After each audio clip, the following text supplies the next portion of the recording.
Cardiac arrest को समझने से पहले का हार्ट अटैक को समझिए पहले, ठीक है। तो हार्ट अटैक में आने से पहले क्या होता है, हमारा जो हार्ट होता है उसमें एक तो पेन होगा लेफ्ट साइड, या फिर जो कोलेस्ट्रॉल रहता है उसकी वजह से हार्ट अटैक आता है, या फिर स्वेटिंग होता है हमें, ठीक है। लेकिन कार्डियक अरेस्ट में इससे बिल्कुल अलग होता है। कार्डियक अरेस्ट में हमारे हार्ट को इलेक्ट्रिक सप्लाई की ज़रूरत पड़ता है, ठीक है। तो उसके लिए हमारे रिस्पॉन्सिबल होता है एवी नोड और एसए नोड, ठीक है। तो जो एवी नोड होता है उसके थ्रू हमारे इलेक्ट्रिक सप्लाई होता है, फिर एसए नोड से फिर एवी नोड में आता है, फिर एवी नोड से हमारे पुरकेंजी फाइबर के थ्रू हमारे हार्ट को पूरा इलेक्ट्रिक सप्लाई होता है, ठीक है।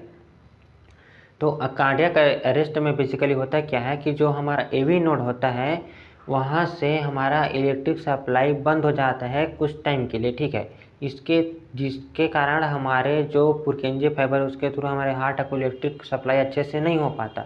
उसकी वजह से हमारे हार्ट पंपिंग करना बंद कर देता है, यानी कि हमारे हार्ट को जब तक इलेक्ट्रिक सप्लाई नहीं होगा तब तक हमारा जो हार्ट है वो ब्लड को पंपिंग नहीं करेगा, ठीक है। तो ब्लड को पंपिंग करने के लिए हमारे पूरा ओवरऑल बॉडी में ब्लड को पहुंचाने के लिए हमें इलेक्ट्रिक सप्लाई की ज़रूरत पड़ता है, जिसके रिस्पॉन्सिबल होता है एवी नोड।